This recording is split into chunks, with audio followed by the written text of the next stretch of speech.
This is 55 feet, right? Yes, sir. So close to that depth, and we were drilling, we hit a void in this area.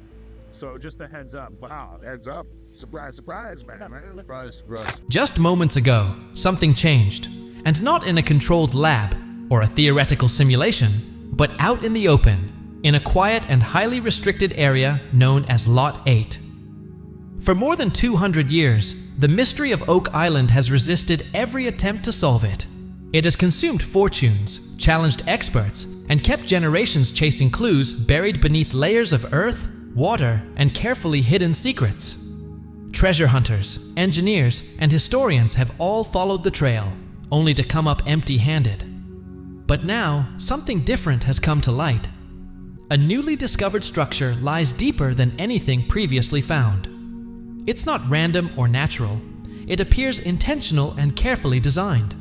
What makes this discovery even more compelling isn't just how deep it is, but what's been uncovered alongside it. For the first time, clues that once seemed disconnected are starting to come together. Pieces that were long overlooked are now forming a pattern. The line between legend and reality is beginning to blur. Could this finally be the breakthrough everyone has been waiting for? The key to unlocking Oak Island's greatest secret? Or is it just another layer in a mystery that keeps pulling people back in? Whatever the case, what's been found on Lot 8 may be the closest anyone has come to the truth. There was a boulder that no one had ever paid attention to. For 2 centuries of searching, it remained untouched. Not the early explorers of the 1800s who flooded the money pit and risked their lives. Not the large-scale operations of the 1900s. And not even recent teams during their initial surveys. It sat in plain sight on Lot 8, yet somehow never appeared in any records. No sketches, no notes, no mention in the extensive archives of Oak Island documentation. That absence alone is striking, but about a week ago, everything changed. The team finally decided to move it. Using heavy equipment, they shifted the massive 40,000-pound stone. What they found underneath wasn't natural ground. Instead, there was a carefully arranged circle of smaller rocks surrounding a filled-in depression. The soil was tightly packed, sealing something below. This wasn't geology. It was intentional. Possibly a shaft, or something even more significant. Either way, the boulder hadn't been there by accident. It had been placed to hide something. Standing at the site, Rick examines the exposed formation alongside archaeologist Fiona Steele and Jack Begley. The excavation moves slowly and carefully, layer by layer, with every detail documented. Fiona knows that once something is overlooked, it can never be recovered. As Rick studies the structure more closely, something stands out. It isn't uniform. On one side, the stones are arranged to clearly support weight, like a foundation or a purposeful covering. On the other side, that same structural intent is missing. The unevenness feels deliberate. Why build it this way? Rick wonders aloud. The question lingers. Fiona has been asking herself the same thing. Based on what she's seeing, she believes this feature may date back to before the 1700s. Before the first recorded treasure hunts, before the legends that drew people to Oak Island even began.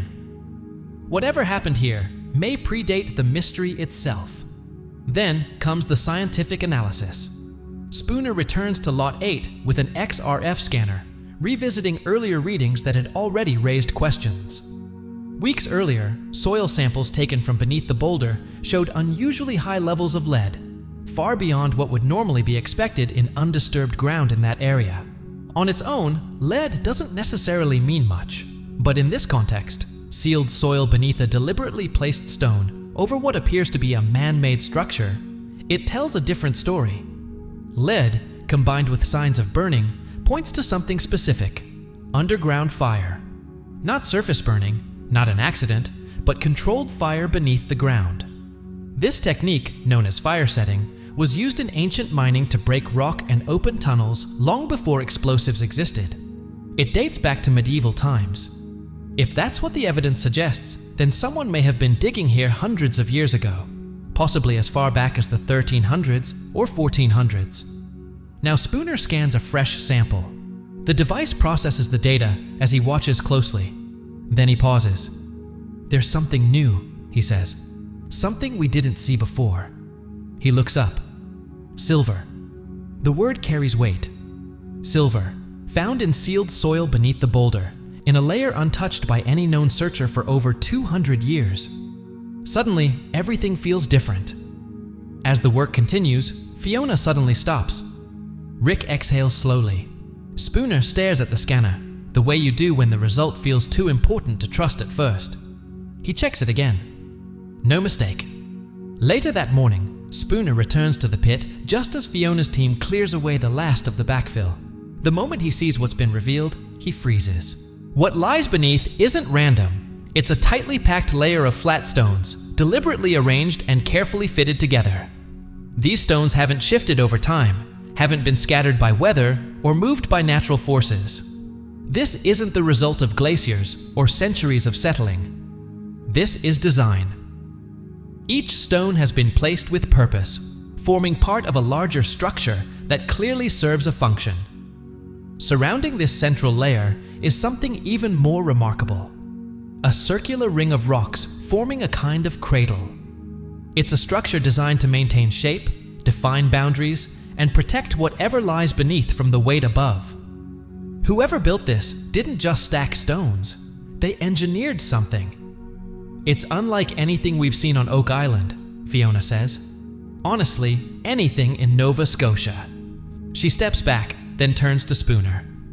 "Tell me if this sounds crazy," she says, "but this doesn't feel natural at all." Spooner doesn't hesitate. "It's not natural," he replies. "It can't be, especially with the organic material around those stones." He walks along the edge, studying how the outer ring connects with the inner layer, as if reading a blueprint etched into the ground. "I've never seen anything like this here," he says finally. "I'm honestly blown away." Then he offers the only explanation that seems to fit the evidence so far. That massive boulder wasn't just sitting there. It was placed deliberately, either to mark this location or to protect something hidden beneath it. Either way, it clearly suggests intent. Someone came here, built this structure with skill and effort, and left it behind knowing exactly what they were doing, relying on that massive 40,000-pound stone to keep everything sealed. Fiona is already thinking about the next step. "I want to keep removing soil," she says, motioning towards the circular formation. "I need to see if this pattern continues. There could be something underneath." At this point, the real question isn't whether something was buried here. It's what it is. And everything they're seeing points in the same direction. This wasn't accidental. Ian Spooner knows this terrain well.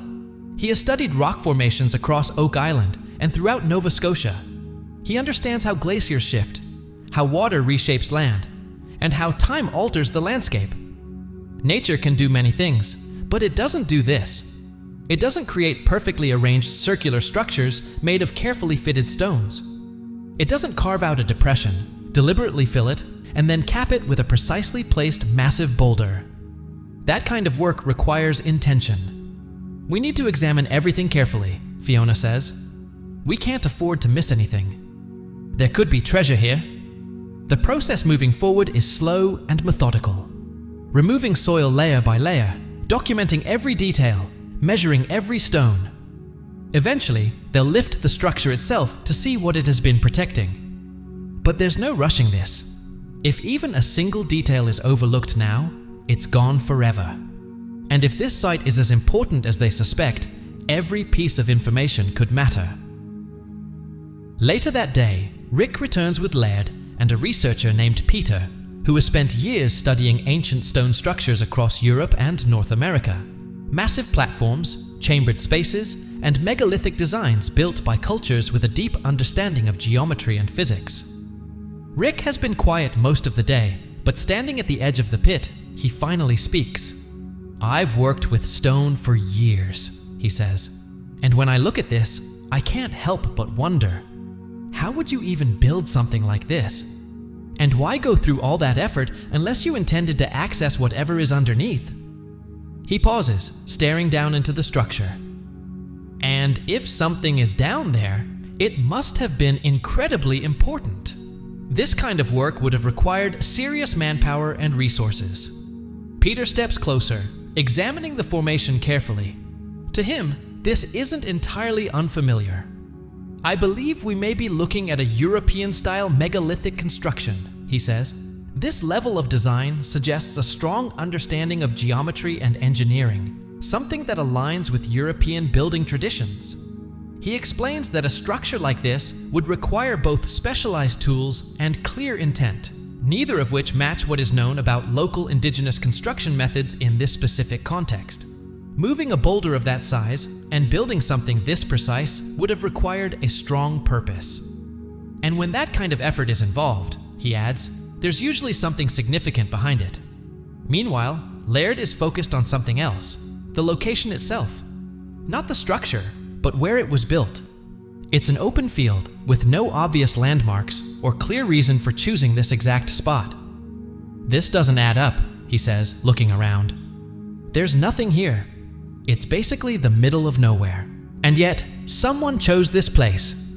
Someone brought the people, the knowledge and the resources needed to move a 40,000-pound stone and construct a precise, load-bearing formation beneath it. Which raises the biggest question of all. Why here? Is this a structure hidden beneath a natural-looking boulder used as a capstone? Whoever built it had the motivation, the belief, and the resources to carry out a massive effort, only to seal it completely and leave no visible trace of what lay beneath. This isn't the first unusual discovery on Oak Island. Back in 2020, a stone roadway was uncovered in the southeastern section of the swamp, an engineered feature estimated to be at least 500 years old. Some researchers have linked it to early Portuguese exploration along the Atlantic, possibly even before Christopher Columbus's famous voyage. Adding to that timeline, a 14th century Portuguese silver coin, reportedly found near the Money Pit in 1849, suggests that people connected to Portugal may have reached the island long before recorded European settlement began in Nova Scotia. Now, when you compare that history to what's being uncovered on Lot 8, the scale, the precision, the deliberate concealment, it closely matches the type of construction Peter has been describing. Rick doesn't hesitate. It's almost certainly European, he says. The discussion keeps coming back to one key idea: scale. Yes, moving a 40,000-pound stone is impressive, but it's the planning behind it that stands out even more. Every choice feels deliberate. Every detail points to a clear purpose. You don't accidentally create a perfect circular ring of stones. You don't carefully fill a depression and seal it with a massive boulder unless you know exactly what you're doing. And you definitely don't do all of that in what appears to be the middle of nowhere without a compelling reason. Rick turns to Peter. Have you ever seen anything like this before? Peter answers immediately. No. Whatever this is, it's unique. And whatever it's protecting, the people who built it clearly believed it needed to remain protected permanently. Rick takes that in. This could change the history of Nova Scotia, he says. Then comes an important call. Rick reaches out to Marty Lagina, who is off the island but closely following every development from Lot 8. He hands the phone to Fiona, who carefully explains what they're seeing, showing him the exposed layers, the flat stone surface, the circular formation, the clear signs of intentional backfilling, and the still sealed space below. It's fully lined with rock, Fiona explains. Completely man-made, completely deliberate. Marty processes the information quickly, then points out something critical. The boulder on Lot 8 doesn't appear to have been disturbed by any previous searchers, he says. There's no record of it. He pauses, letting that sink in. That means this site might actually be untouched. Think about that. For over 200 years, thousands of people have searched this island. They've drilled, flooded, excavated, and mapped nearly every major area.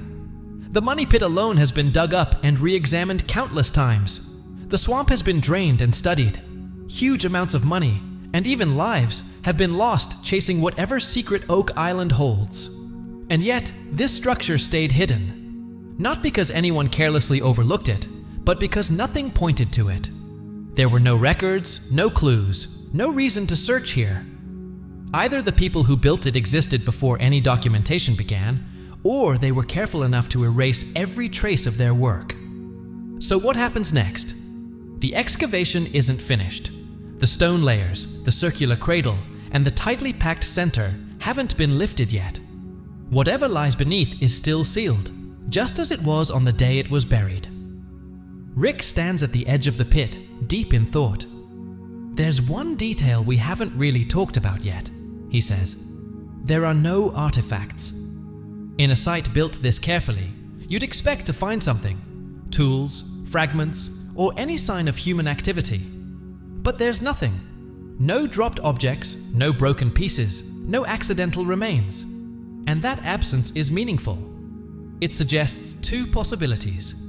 Either the builders were extremely careful and left nothing behind, or the structure is so old that any traces have completely disappeared over time. Either way, it pushes the timeline further back. That alone tells us something," Rick says. "Either someone went to great lengths to hide this, or it's incredibly old. Older than the known searchers, older than the colonial era, maybe even older than the earliest stories of the money pit itself. This structure may have been sitting here, sealed and silent, long before anyone ever began searching for treasure on Oak Island." Rick knows what comes next, but he remains cautious. "We all want answers," he says, "but we can't rush this and risk destroying something important just to get them." When you step back and look at everything together, the evidence forms a compelling picture. A massive 40,000-pound capstone, a circular ring of carefully arranged stones beneath it, a tightly packed stone layer below, soil with unusually high lead levels, signs of underground fire setting, and now silver detected in sealed, undisturbed earth. The evidence speaks for itself. Stones don't arrange themselves with precision. Lead doesn't appear underground without a source. Silver doesn't just exist in untouched soil without a reason. Someone built this. Someone sealed it. And for the first time in over 2 centuries, the people standing above it now may be the first to see it since the day it was hidden. If you found this story intriguing, consider subscribing to the Timefold channel. And don't forget to like the video.